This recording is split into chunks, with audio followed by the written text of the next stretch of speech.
레위기 6장 8절에서 13절, 구약 154쪽에 있습니다. 다 찾으신 줄 알고 8절부터 13절 말씀까지 다 같이 한 목소리로 하나님의 말씀 봉독합니다. 시작. 여호와께서 모세에게 말씀하여 이르시되 아론과 그의 자손에게 명령하여 이르라. 번제의 규례는 이러하니라. 번제물을 아침까지 제단 위에 있는 석쇠 위에 두고 제단의 불이 그 위에서 꺼지지 않게 할 것이요, 제사장은 세마포 긴 옷을 입고 세마포 속바지로 하체를 가리고 제단 위에서 불태운 번제의 재를 가져다가 제단 곁에 두고 그 옷을 벗고 다른 옷을 입고 그 재를 진영 바깥 정결한 곳으로 가져갈 것이요, 제단 위에 불은 항상 피워 꺼지지 않게 할지니 제사장은 아침마다 나무를 그 위에서 태우고 번제물을 그 위에 버려놓고 화목제의 기름을 그 위에서 불사를 찌며 불은 끊임없이 제단 위에 피워 꺼지지 않게 할지니라. 아멘. 자, 오늘은 레위기 강의 29번째 하나님의 말씀을 살펴봅니다. 많은 사람들이 설교의 이 비중을 특별히 이제 한국 교회 목회자들을 이렇게 조사를 해봤더니 구약과 신약을 비교해 볼 때 대부분의 목사님들이 신약을 설교하는 경우가 많다고 합니다. 아무래도 구약이 좀 어렵고 또 연구하기가 쉽지가 않고 또 헬라어보다는 히브리어가 훨씬 어렵기 때문에 본문 연구에 훨씬 많은 시간이 투자되기 때문에 대체적으로 구약보다는 신약을 본문으로 선택해서 설교하는 경우가 많다고 합니다. 뿐만 아니라 그 중에서도 가장 구약에서 설교되지 않는 성경 가운데 한 부분이 바로 대표적으로 우리가 지금 오후에마다 보고 있는 이 레위기가 될 것입니다.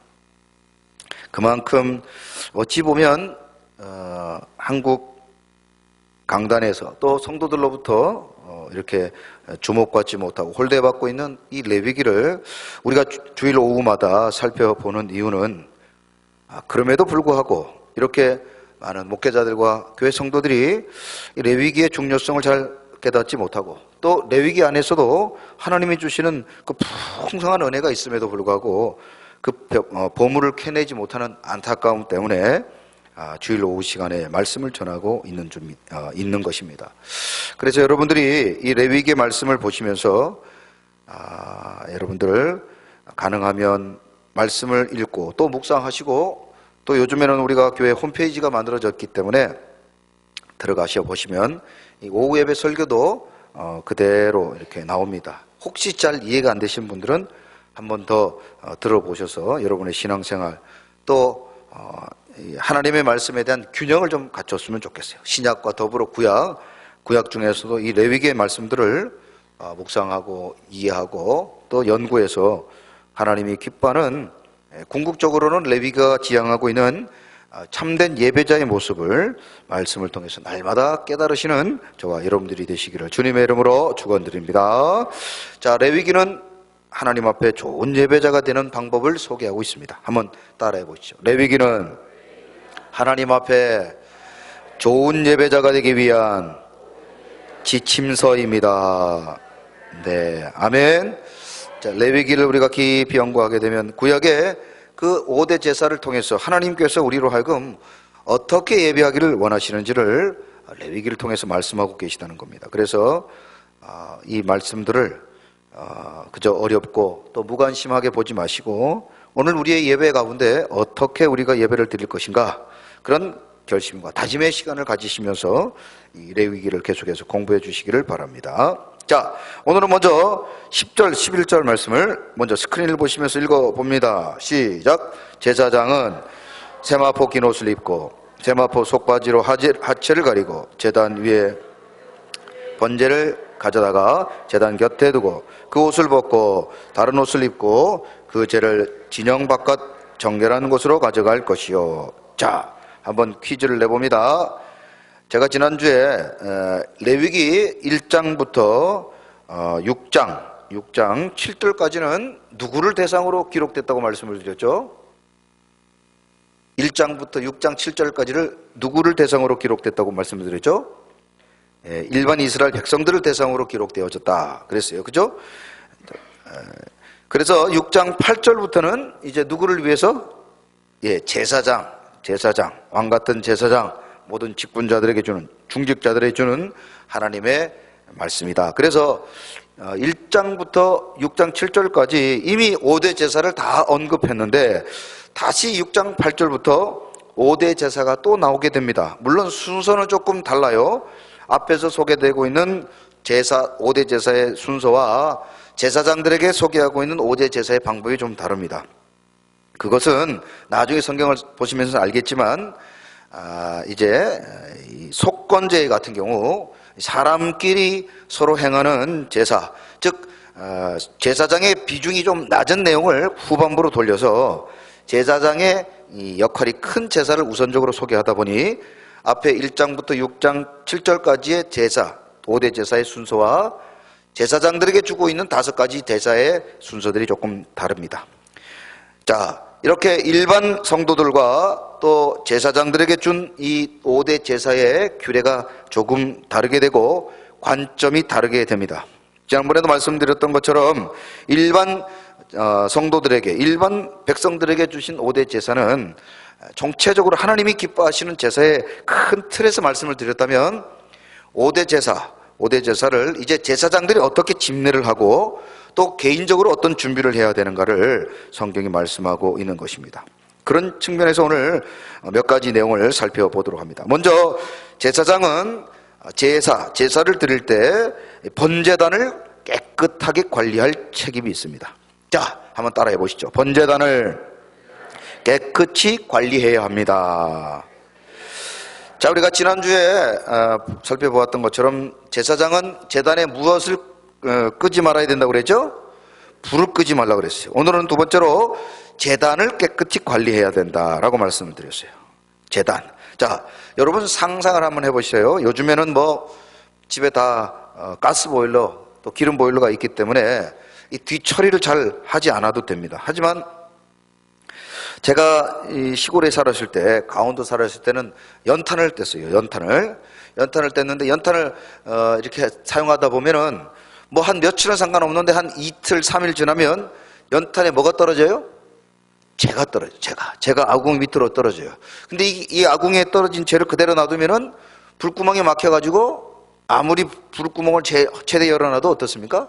불이 붙지도 않고 잘못하면 불이 꺼지는 경우가 있어요.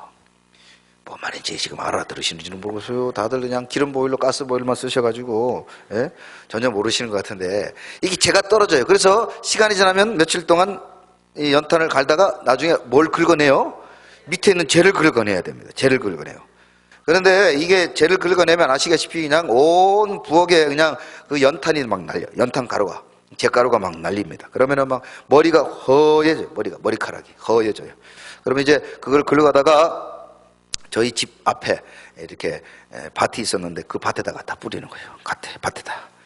이제 봄이 되면 이제 겨울 내내, 지금은 화장실이라고 그러지만 옛날에는 변소라고 그랬지. 변소에 그냥 1년 내내 묵어놨던 그 거름을 다 앞에다가 밭에 뿌려놓는 거예요. 온 동네가. 그러면 온 동네가 냄새 나는 거예요. 그때는 그게 냄새가 별로 안 났었는데 온 동네. 그러니까 이 밭에는 별의별 거 다 갖다 붓는 거예요. 1년 동안 묵었던 똥도 갖다 붓고, 연탄재도 갖다 붓고. 그 연탄재를 갖다 붓지 않으면은 불이 잘 안 붙어요. 여러분 똑같습니다. 번제에 재물을 올려놓고 태워야 되는데 그냥 번제만 태울 수 있는 게 아니라 번제를 태우기 위해서는 뭘 갖다 같이 놓아야 되죠? 나무를 갖다 놔야 됩니다. 나무를 갖다 놓고 번제물을 태우게 되면 당연히 뭐가 나와요? 재가 나오죠. 재. 한번 따라하세요. 대쇤이라는 것은 히브리 말로 재라는 뜻입니다. 재라는 것을 대쇤이라고 하는데요. 이 재를 반드시 긁어낼 이 책임을 누가 가지고 있어요? 제사장이 가지고 있는 거예요.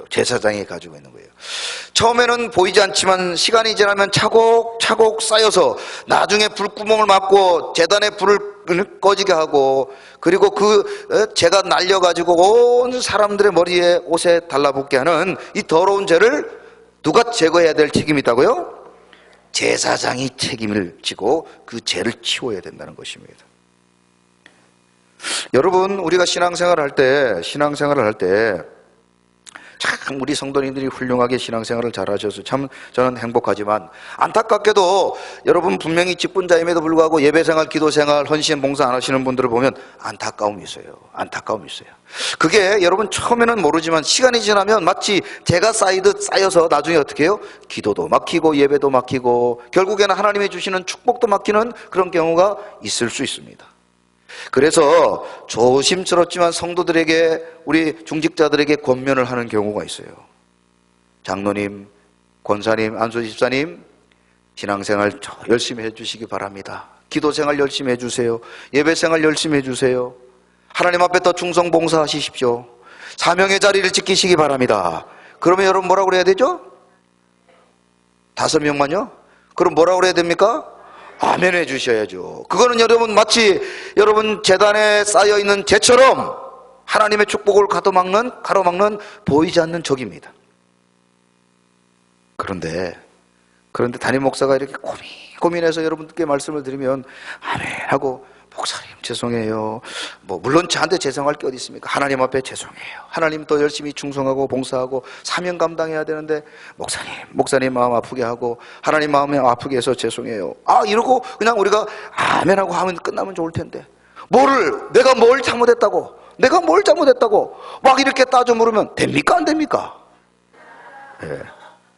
아니, 여러분이 그런다는 게 아니고 여러분 한번 예를 들어본 거예요. 장로님, 집사님, 안수 집사님, 사명자들, 직분자들 예배에 나와 주십시오. 기도의 자리를 지키셔야죠. 여러분, 우리 교회가 물론 여러분은 꽉 차서 지금 앉을 데가 없지만, 이게 딱 제가 앞에 서서 보면은 벌써 여러분들이 보통 이렇게 예배실에 오시면은, 예배당에 오시면 앉는 곳이 거의 정해져 있어요. 그렇죠? 네, 거의 대부분 앉는 자리가 정해져 있어요. 이제 새신자가 많아지다 보면, 새신자가 어느 날 여러분 자리에 앉아 있으면 기분이 좋아요, 나빠요? 좋아야 되죠. 그랬다면 좋은 말 때 일어나가시오. 이런 사람들도 있어요. 그러면 안 됩니다. 새신자들이 잘 몰라서 그런 거니까. 그럴 때는 하나님이 나보고 따라하세요. 앞자리로 가라는가 보다. 그리고 앞자리로 오시면 돼요. 그때 한번 이사하시면 되지, 그죠? 그런데 어쨌든 보통 이렇게 앉는 자리가 있단 말이죠. 근데 딱 보면은 제가 새벽 예배든 수요 예배든 또 이렇게 주일 오전 오후 예배든 금요 기도회든 딱 서보면은 앉아 있는 자리가 비어 있을 때가 있습니까? 없습니까? 있어요. 그러면 여러분 어떻습니까? 앞에 서 있는 목사의 기분이 어떨까요? 여러분 목사가 아니라서 모르시겠어요? 섭섭해요. 왜 안 오셨을까? 걱정도 되고 또 무슨 일이 있을까? 염려도 되고, 그죠? 그래서 물어봐요. 집사님 왜 안 오셨어요? 우리 권사님 왜 안 오셨어요? 장로님 왜 안 오셨어요? 물어보면 뭐라고 대답해요? 물어보면 뭐라고 그래요? 아이고 미안해요 목사님, 아이고 그냥 바빠서 그래요. 그렇게 그냥 서로 그냥 그러시면 될 것 같은데 어쩌라고 왜 전화했냐고. 제가 전화하면 딱 벌써 눈치채야 될 거 아닙니까? 아유 목사님 미안해요. 그러면 그냥 저도 괜찮아요 그럴 텐데, 전화 받으면 뭐라 그래요? 왜 전화했어요? 짜증내고 불평하면 제가 기분이 좋겠습니까? 안 좋겠습니까? 아니 여러분이 그런 게 아니고 예를 들어서요. 여러분 담임 목사의 입장에서는 여러분들이요, 여러분들이 언제 제일 이쁜지 아십니까? 담임 목사 여러분들 언제 제일 이뻐할 것 같아요? 여러분들이 예배 자리, 사명 자리, 기도 자리 지켜주는 걸 제일 저는 좋아합니다. 할렐루야. 또 아멘 안 하시는가 봐. 아멘. 아멘 하세요. 아멘 할 때 질병도 떠나가고 문제도 떠나가고 사단 마귀가 왔다가도 일곱 길로 떠나가게 될 줄로 믿습니다. 아멘 하시면서 다짐하는 거예요. 그래 나도 그렇게 살아야지. 그래요. 담임 목사가 가장 기뻐하는 것은 예배 사명 자리, 봉사 자리, 헌신 자리, 충성의 자리에 있을 사람이 있어야 되죠. 한번 따라합시다. 자기 자리 지킵시다. 자리 지키세요. 예배 자리 지키시고 헌신 자리 지키시고 봉사의 자리 지키셔야죠. 하나님이 주신 직분인데 내 마음대로 그냥 내 뜻대로 왔다 갔다 이러면 됩니까? 안 됩니까? 여러분이 그런다는 게 아니고, 여러분 언제나 그 자리에서 여러분 저도 때로는 목사이기 때문에요, 힘들 때도 있어요. 낙심이 되고 절망될 때가 있습니다. 그럴 때 예배 자리에 서서, 강대상에 서서 여러분 바라볼 때 그렇게 자리에서 자기 자리에서 사명의 자리, 예배 자리, 헌신의 자리를 지켜주시는 분을 보면요, 힘이 돼요. 예?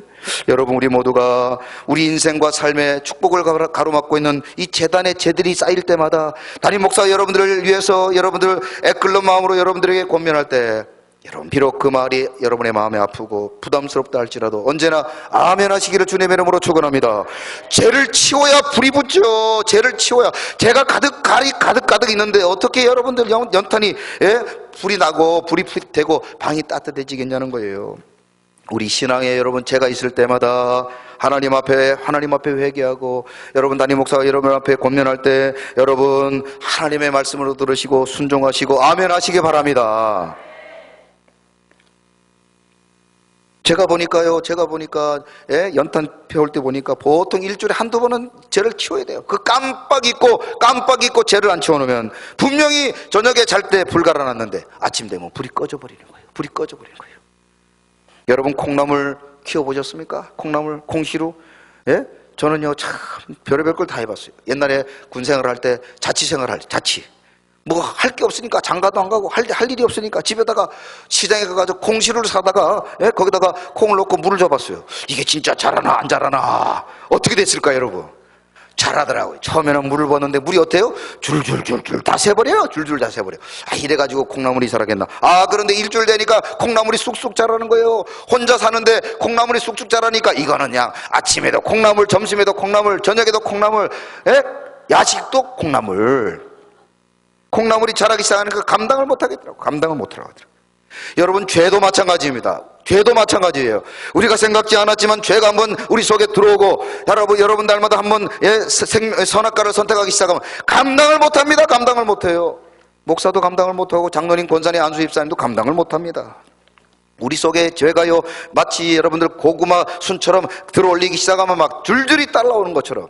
여러분 오늘 여러분들 예배 끝나고 성가대 이렇게 아침에 기도회 끝나고 같이 이렇게 올라오는데 보니까 옆에 지난번에 막 고구마가 잔뜩 있더만 어떻게 지난주에 보내고 막 고구마 이렇게 수확을 하시더라고. 잠깐 지나가려 봤는데. 그런데 어떤 아주머니가 고구마를 빼는데 보니까 방법이 있어요. 줄을 줄줄줄 땡기니까 뭐가 딸려 나와요?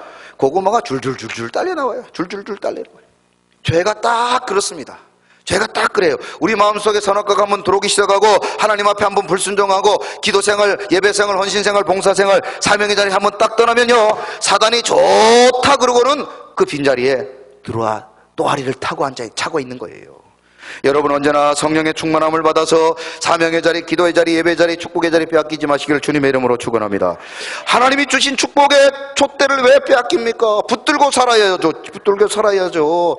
여러분의 복을 빼앗아 다른 사람에게 주면 좋습니까? 싫습니까? 당연히 싫죠. 그런데 여러분들 축복의 그 촛대를 빼앗기지 않도록 예배 자리, 기도 자리, 헌신 자리, 봉사의 자리를 지키셔야죠. 재단의 불이 꺼지지 않도록 사명의 자리를 지키셔야죠. 그런데 그것을 가로막는 것이 바로 재단에 떨어지는 죄라는 거예요. 이 죄를 치워야 됩니다. 하나님 앞에 철저하게 회개해야 됩니다. 그렇지 않으면 하나님의 그 축복이 가로막히고, 기도에도 기도가 막히고, 하나님 앞에 예배를 드려도 예배가 막히고, 하나님이 주시는 축복의 물꼬가 막히게 된다는 사실입니다. 그러므로 하나님 앞에 철저하고 회개하여 하나님이 주시는 놀라운 축복을 받아 누리는 우리 서공의 성도님들이 되시기를 주님의 이름으로 축원합니다. 자, 그런데 이 제사장은 이 죄를 긁어다가 그냥 갖다가 막 버리는 것이 아니라 6장 10절에 보면 다시 읽어봐요. 자, 앞을 보세요. 시작. 제사장은 세마포 긴 옷을 입고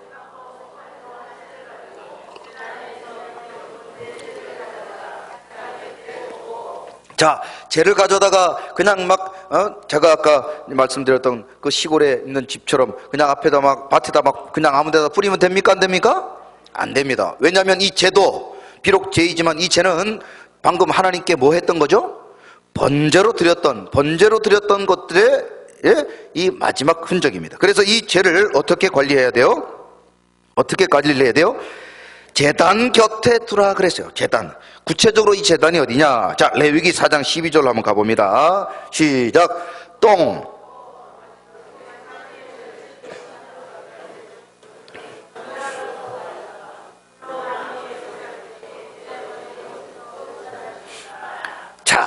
여러분 이제 예루살렘 성전에 보면 따라하세요. 분문. 예, 이 예루살렘 성전에 보면 분문이라는 것이 있습니다. 이 분문은 여러분들 이 성 안에 사는 사람들이 지금이야 뭐 이제 이 하수구를 통해 가지고 또 이제 뭡니까 이거 이 화장실에서 물 내면 내려가는 그런 그 관을 이용해서 다 쏟아 내려가지만 옛날에는 다 모아놨다가 그것을 어떻게 해요? 처리를 해야 되잖아요. 그런데 예루살렘 성전에도 이 모아놨던 이 똥을 처리하는 이런 시간이 정해져 있어요. 그러면 이 똥을 처리할 때 그냥 뭐 큰 대문으로 나갑니까? 그렇게 나가지 않고 어느 문으로 나가요? 분문. 예. 똥만 다니는 길, 똥길이 있어요. 똥길. 무슨 길? 똥길 있다고. 똥길. 이 분문이라는 곳으로 똥을 가져다가 갖다 버리는 거예요. 왜냐하면 더러운 것이니까. 여러분 신앙생활 할 때도 축복의 문으로 다른 시기를 주님의 이름으로 축원합니다. 축복의 문으로 다녀야죠. 은혜의 길로 다녀야 되고 기도의 길로 다녀야 되고 사명의 길로 다녀야 되는데 똥길 다니는 사람들이 똥길이 어디예요? 예? 미워하고 저주하고 시기하고 질투하고 거짓하고 분쟁하는 그런 길들이 똥길이에요. 똥길. 우리 서광의 성도님들은 이번 한 주간에도 하나님이 기뻐하는 그런 시온의 대로만 다닌 시기를 주님의 이름으로 축원합니다. 옆 사람 보고 이렇게 축복해봐요. 똥길은 다니지 맙시다. 똥길 다니면 안 돼요. 똥길 다니다 보면 뭐 묻어요? 똥이 묻어요. 예쁜 옷을 입고 새 옷을 갈아입어도 똥길 다니다 보면 똥이 묻는 거예요. 여러분. 예? 이 지금 오후 예배 와가지고 약간 졸은 분들이 똥이래. 뭔 얘기래야. 예? 그런데, 자, 여러분, 이 재도 그냥 갖다 버리는 것이 아니라 레위기 4장 12절에 보니까 진영 바깥 뭐 버리는 곳? 재를 버리는 곳이 있는데 그곳을 어떤 곳이라고 말하죠? 정결한 곳이다. 무슨 말입니까? 여러분 재를 처리할 때 그냥 흩날려버리면 그냥 공중에다 날려버리면 여러분 쉽게 생각하시면 여러분 한번 실험을 해보시기 바랍니다. 여러분 차를 타고 집으로 돌아갈 때 창문을 내리고 창밖에다 침을 뱉어보세요. 그 침이 어디로 오죠? 자기 얼굴로 와요. 한번 실험을 해보시기 바랍니다. 오늘 예배를 끝나고 집에 돌아가실 때 여러분 창문 열고 침 뱉으면 어디로 돌아온다고요? 자기 얼굴로 와. 자기 얼굴 안 가면 바로 뒤에 앉아있는 자기 부인 얼굴로 가든지 애들 얼굴로 침이 달라붙는 거예요. 여러분 재도 공중에 갖다 뿌리면 재를 버리겠다고 버렸던 그 재가 어디로 갖다 달라붙어요? 자기에게나 주변에 사랑하는 가족들에게 달라붙는 거예요. 그래서 반드시 재는 어디에서 처리해야 돼요? 정결한 곳에서 처리해야 된다는 겁니다. 우리가 세상에 살면서 죄를 지을 수 있습니다. 그러나 이 죄를 해결하기 위해서 여러분 산속 깊은 데 가가지고 또 여러분들 배 타고 저 섬에 가서 또 아니면 아무도 살지 않는 곳에 가가지고 여러분 그것을 가지고 죄를 여러분 해결할 수 있습니까?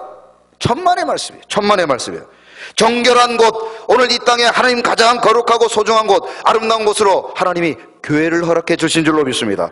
하나님 앞에 나와 하나님 앞에 죄를 회개하고 하나님 앞에 통회할 때 하나님께서는 이 정결한 곳, 구약에 마치 죄를 처리했던 정결한 곳처럼 하나님의 교회에서 하나님 앞에 기도할 때 우리의 죄악을 깨끗하게 씻어주시고 용서하여 주실 줄로 믿습니다. 그래서 여러분 하나님 앞에 나올 때 하나님의 말씀을 듣고 가슴을 치고 회개하고 통의 눈물을 흘려야 되는 것인 줄로 믿습니다. 말씀을 듣고 한번 따라하세요. 나는 죄인입니다. 그것이 말씀을 듣는 가장 성도의 바른 태도입니다. 하나님의 말씀을 듣고 내 가슴을 치고 나는 말씀대로 살지 못했습니다. 그렇게 하나님 앞에 회개하고 철저하게 눈물을 흘리는 곳, 그곳이 바로 예배예요. 그것이 바로 하나님 앞에 드리는 아름다운 우리의 예배고 이 교회인 줄로 믿습니다. 그래서 여러분 이 제단은요, 여러분들이 흘리는 눈물로 날마다 가득 차야 돼요. 눈물로 가득 차야 돼요.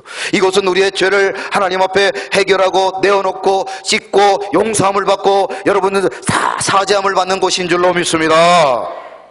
그래서 여러분 예배가 끝나고 하나님의 말씀을 듣고 회개하고 다짐하고 새로워지는 곳. 그래서 여러분들 이 예배당을 나갈 때는 여러분의 죄를 다 깨끗이 씻어버리고 깨끗하게 순결하게 더 세상을 향하여 빛과 소금 역할을 감당해야 되는 줄로 믿습니다. 그 사명을 하나님께서 제사장에게 주셨다는 것입니다. 세 번째로 이 번제단의 이 깨끗한 관리를 이 제사장이 할 뿐 아니라 이제 이 모든 일들을 할 때 제사장이 어떤 자세를 가지고 해야 되는지, 자 오늘 레위기 6장 10절에 보면 좀 다르게 색깔되어 표시되어 있는 부분이 있습니다. 앞에 스크린을 보셔요. 읽어봅니다. 시작. 제사장은 세마포 긴 옷을 입고 세마포 속바지로 하체를 가리고 제단 위에서 불태운 번제의 재를 가져다가 제단 곁에 두고. 자, 여러분, 죄를 치운다는 것, 이건 여러분들 아주 좋은 멋진 일입니까? 아니면 허들의 일입니까? 그렇죠. 아무래도 막 죄가 날리고 먼지가 나기 때문에. 그래서 여러분들, 제사장이 하나님 앞에 세마포 긴 옷이라는 것은 여러분 제사를 드릴 때, 힘내할 때 사용하는 옷이기 때문에 여러분 생각해 보세요. 죄를 치울 때는 어떻습니까? 작업복으로 갈아입으면 좋을 것 같잖아요. 그래요, 안 그래요? 그렇죠. 우리가 실용적으로 생각할 때 그냥 반바지 반팔 입고, 예? 머리에 그냥 두건 쓰고 장갑 끼고 그러고 나가서 죄를 치우면 좋을 것 같은데, 하나님께서 10절에 보니까 제사장에게 이 죄를 치움에도 불구하고 무슨 옷을 입고 가랍니까? 세마포 긴 옷을 입고 가라고 했어요. 여기 긴 옷이라는 단어 따라하세요. 긴 옷. 긴 옷이라는 말은 여러분들 창세기에 보면 아버지 야곱이 요셉에게 입혀준 옷입니다. 거기는 채색 옷이라고 돼 있어요. 무슨 옷? 채색 옷. 채색 옷이라고 생각하면 알록달록한 옷이라고 생각하지만 그것은 원래 긴 옷입니다. 무슨 옷요? 긴 옷. 아들들을 전부 다 일시킵니다. 일을 시켜요. 일을 시킬 때 다 여러분들 반팔 반바지 입고 가나는데 요셉은 무슨 옷을 입혀요? 긴 옷을 입혀. 이유가 뭘까요? 요셉은 일하지 말라는 거예요. 일하지 말라는 거예요. 여러분 주방에서도 여러분 봉사할 때 여러분들, 예? 주일날 오셨을 때 예쁜 옷 입고 오시지만 주방에서 봉사할 때 어떤 옷 입고 하십니까? 드레스 입고 가서 여러분 설거지 하세요? 드레스 입고 가서 설거지 하시냐고요? 아니죠. 다 몸빼로 갈아입죠. 몸빼 아세요? 몸빼? 아나타와 몸빼도는 됐을까? 예? 몸빼 입으면 아주 활동하기도 편하고 설거지할 때 물 묻어도 상관없어요. 여러분, 요셉에게 하나님 아버지가 긴 옷을 입혔다는 것은 옷 일하지 말라는 거예요. 그런데 제사장이 지금 일해야 되는데, 죄를 치워야 되는데 무슨 옷을 입고 가라고요? 긴 옷을 입고 가라는 거예요. 이거 하지 말라는 겁니까? 하라는 겁니까? 하지 말라고요? 여러분 생각해 보세요. 제가 생각할 때 이거 일하지 말라는 뜻 같은데 아니에요. 죄를 치우는 비록 허들의 일이지만 이 일을 할 때도 제사장은 하나님이 주신 귀한 일이라고 여기고 그것을 어떻게 해요? 존귀히 여기라는 거예요.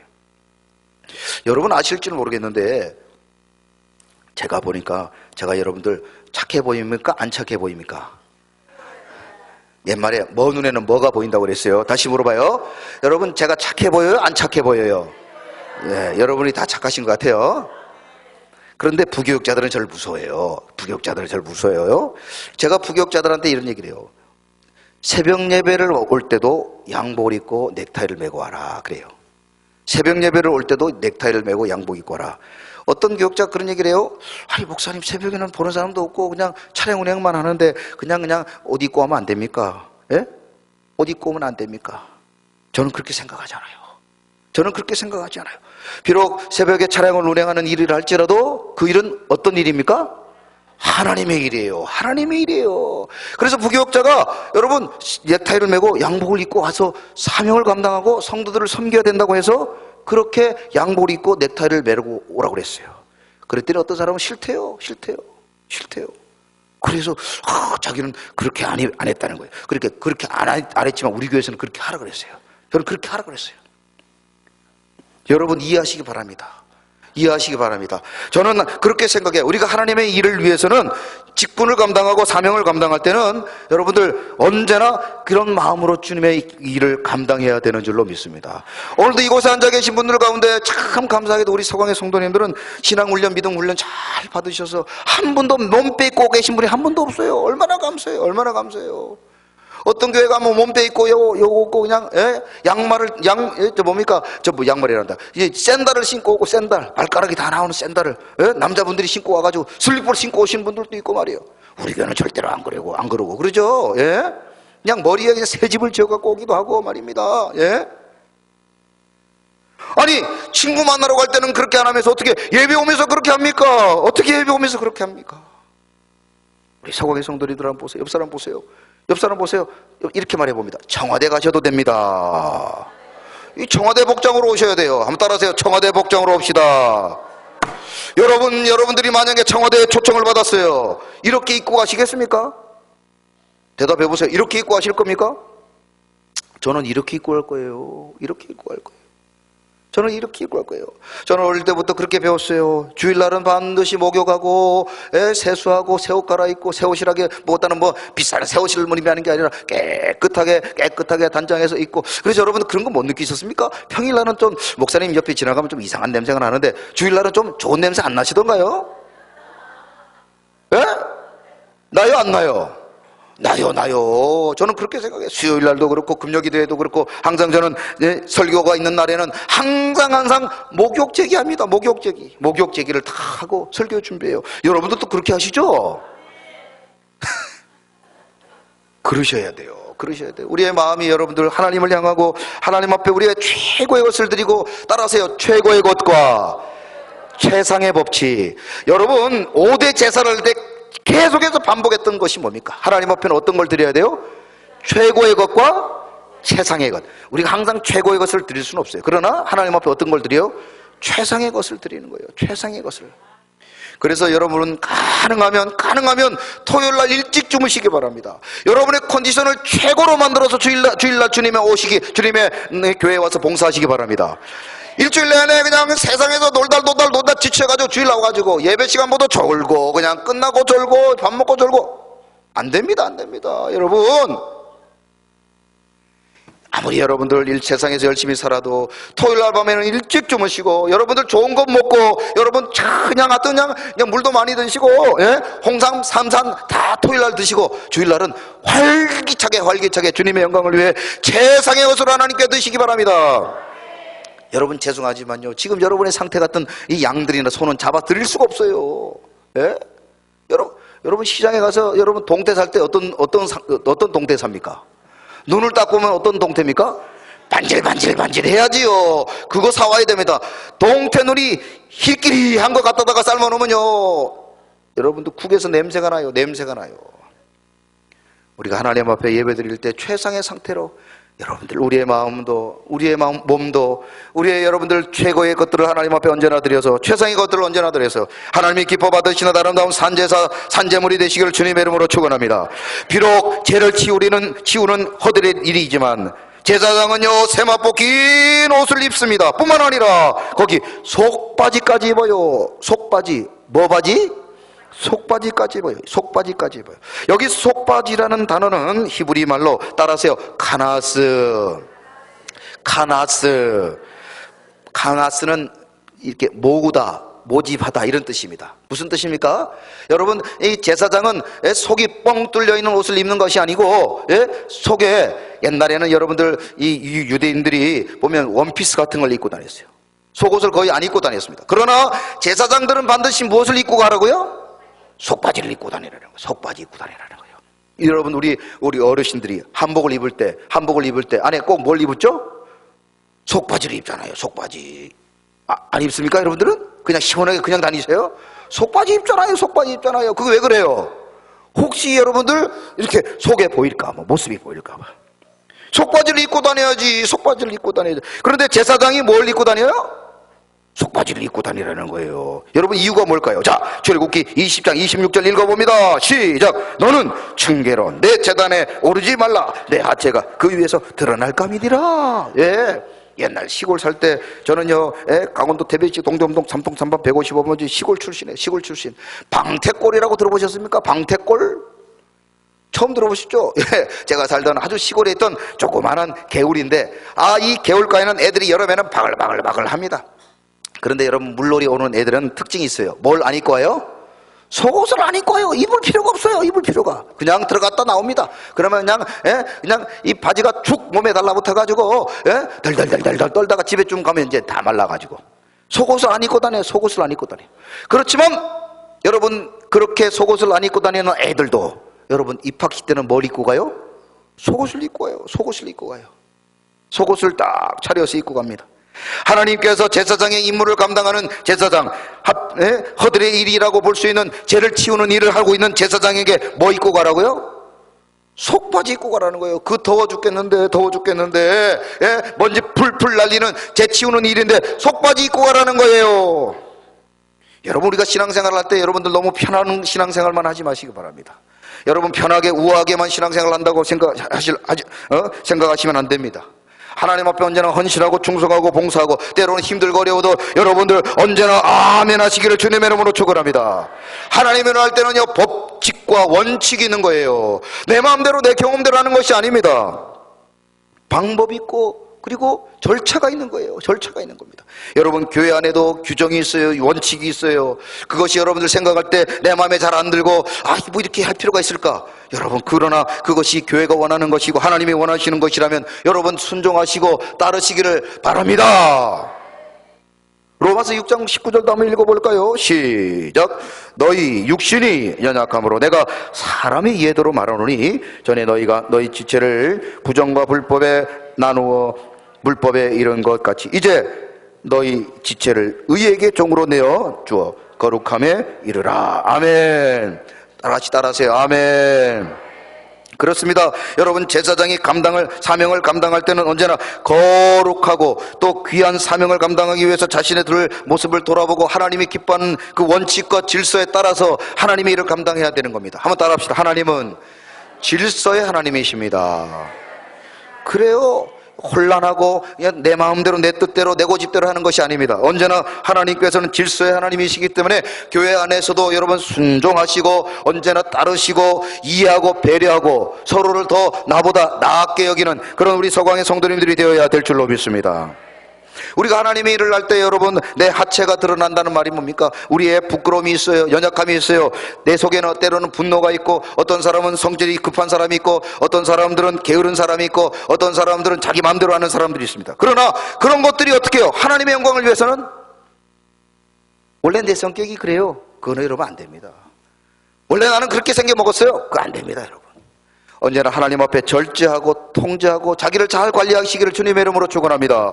하나님 앞에 자기를 날마다 처복종시켜야죠. 사도 바울이 뭐라고 그랬습니까? 따라하세요. 나는 날마다 죽노라. 그렇습니다. 여러분들 우리 교회에서 가장 매일매일 더 많이 죽어야 될 사람이 누굽니까? 접니다. 저 담임 목사가 제일 많이 죽어야 돼요. 그 다음에 누가 죽어야 돼요? 그 다음에 누가 죽어야 돼요? 그 다음에 장로님들이 죽어야 하고 그 다음에 누가 죽어야 돼요? 권사님 죽어야 되고 그 다음에 안수 집사님 죽어야 되고 그 다음에 다 죽어야죠. 다 죽어야죠. 우리 다 죽어야 돼요. 하나님 앞에 다 죽어야 돼요. 여러분 우리가 하나님 앞에 거룩한 산 제물을 드릴 때 여러분 상상해 보세요. 제단에 제물을 놓고 하나님 앞에 잡아드려야 되는데 이 제단에 올라가 있는 이 양이나 소가 벌떡벌떡 살아있으면 됩니까 안 됩니까? 벌떡벌떡 살아있으면 됩니까 안 됩니까? 그러면 제사장이 제일 먼저 뭐 하죠? 벌떡벌떡 살아있는 소와 양을 죽이는 거예요. 죽이는 거예요. 여러분 오늘도 하나님 앞에 먼저 내 혈기를 죽이고 여러분 내 고집을 죽이고 여러분 주장을 죽이고 내 생각을 죽이시기를 주님의 이름으로 축원합니다. 내가 죽고 주님이 살아야죠. 내가 죽고 주님이 살아야 돼요. 번제물에 올려진 제물은 피를 흘리고 죽어서 하나님의 영광을 위해 연기가 되고 흠양하는 제물이 되는 것입니다. 제물의 목적은 죽는 겁니다. 한번 따라하세요. 제물의 목적은 죽는 겁니다. 옆 사람 보고 이렇게 축복해봐요. 빨리 죽읍시다. 여러분들 은혜로 알아들으세요. 빨리 죽어야죠. 우리가 하나님 앞에 혈기도 죽고 고집도 죽고 옛사람도 죽어야지요. 그렇지 않고 여러분 장로가 되고 권사가 되고 안수집사가 되고 목사가 됐는데도 여전히 옛사람이 살아있으니까 문제가 생기는 거예요. 문제가 생기는 거예요. 하나님이 기뻐하는 거룩한 공동체 안에 있으면서도 여전히 하나님 앞에 영광이 되기는 그런 우리가 축복의 걸림돌이 되고 말입니다. 우리를 통해 하나님의 영광이 가려지고 우리를 통해 교회가 여러분 분쟁하고 분열하는 그런 결과들이 얼마나 되게 끊임없이 살아있는 거예요. 끊임없이 나타나는 것입니다. 죽지 않아서 그래요. 죽지 않아서 그래요. 한번 따라합시다. 죽으면 해결됩니다. 여러분 아멘이십니까? 내가 죽어야 돼요. 우리가 죽어야 됩니다. 내가 죽고 우리가 죽고 우리 모두가 하나님 앞에 죽을 때 하나님 앞에 죽은 번제물은 조용한 거예요. 다리를 잘라도 아멘. 따라하세요. 다리를 잘라도 머리를 잘라도 몸통을 잘라도 그렇죠. 번제가 그래야죠. 머리 자를 때마다 왜 자르시오 왜 자르시오. 다리 자르면 이건 안 잘라도 되는 것 같은데 이러면 됩니까 안 됩니까? 안 되는 거예요 여러분. 재물은 말이 필요 없어요. 죽어야 되기 때문에 재물은 말하면 안 됩니다. 고집 부리면 안 돼요. 혈기 부리면 안 돼요. 언제나 하나님 앞에 우리의 모든 것들을 내어놓고 죽고 또 죽고 사도 바울의 고백처럼 나는 날마다 죽노라 그렇게 고백하여 하나님이 기뻐 받으시는 아름다운 산재물 되시기를 주님의 이름으로 축원합니다. 자, 그렇다면 우리가 하나님의 교회를 섬길 때 여러분 여러 직분이 있는데 그 중에 하나님께서 기름 부어 세워주신 우리 장로님들을 하나님께서는 어떤 사람들을 장로님으로 세우시고 또 어떤 장로님들을 통해 하나님 영광 받으시는가. 자, 디모데전서 1장 1절 15절 1절부터 5절 보겠습니다. 자, 읽어봐요. 자, 장로님의 자격이에요. 디모데전서 3장 1절 1절부터 5절입니다. 시작. 미쁘다 이 말이여 곧 사람이 감독에게 직분을 얻으려 하면 선한 일을 사모하는 것이라 함이로다. 그러므로 감독은 책망할 것이 없으며 한 아내의 남편이 되며 절제하며 신중하며 단정하며 나그네를 대접하며 가르치기를 잘하며 술을 즐기지 아니하며 구타하지 아니하며 오직 관용하며 다투지 아니하며 돈을 사랑하지 아니하며 자기 집을 잘 다스려 자녀들로 하여금 모든 공손함으로 복종하게 하는 자라야 할지며 사람이 자기 집을 다스릴 줄 알지 못하면 어찌 하나님의 교회를 돌보리요. 아멘. 여러분, 우리 교회는 바로 이런 장로님들이 계신 줄로 믿습니다. 이런 장로님들이 되어야 될 줄로 믿습니다. 이런 장로님들이 앞으로도 세워져야 될 줄로 믿습니다. 여러분, 여기 여러 가지가 있겠지만요, 한 아내의 남편이라고 그랬어요. 한 아내의 남편이라고 그랬어요.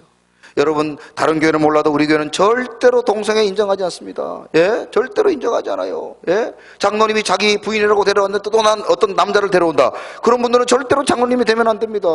예? 아멘이십니까? 여러분, 요즘 서울 경기 지역에는 동성애 때문에 난리요, 난리. 여러분, 여기는 그래도 여수에는 하나님께서 복 주셨던 그런지 이 동성애가 한 명도 없는 것 같아요. 우리 교회는 앞으로도 하나님 나라 가는 날까지 우리 교회 우리 자녀들 한 명도 동성애자가 없기를 주님의 이름으로 축원합니다. 그래야죠.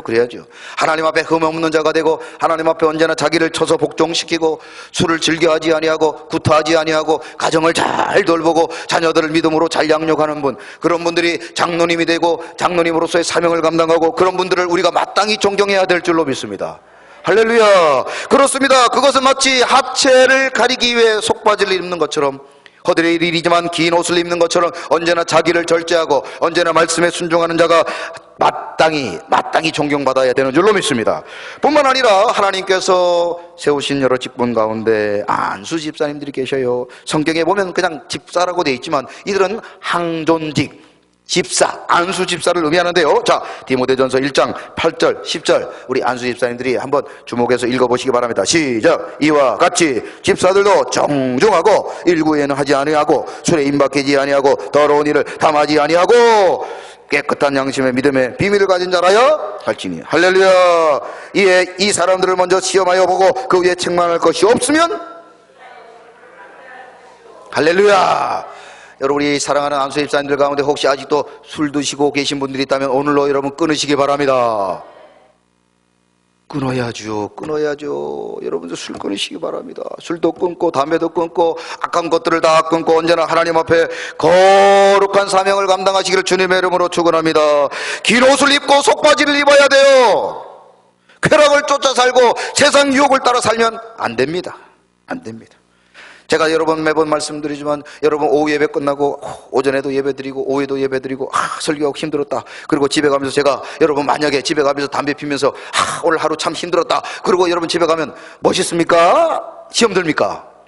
시험 들죠. 어떻게 목사님이 담배 피냐고. 여러분, 저는 담배 안 필 테니 여러분이나 피지 마시기 바랍니다. 여러분이나 끊으시기 바랍니다. 우리가 하나님 앞에 죄악을 끊어야 돼요. 빨리 끊어야 됩니다. 마지막으로 하나님이 세우신 직분 가운데 우리 교회 안에는 권사라는 직분이 있어요. 자, 디모데전서 1장 11절에 보니 권사라고 하는 구체적인 직분을 성경은 명시하지 않습니다. 그래서 여러분, 교회에서는 항존직, 목사, 장로, 집사 이 세 직분이 항존직이고 권사는 항존직에 들어가지 않습니다. 그러나 교회 전통상 항존직에 준하는 직분을 교회에서 주셨어요.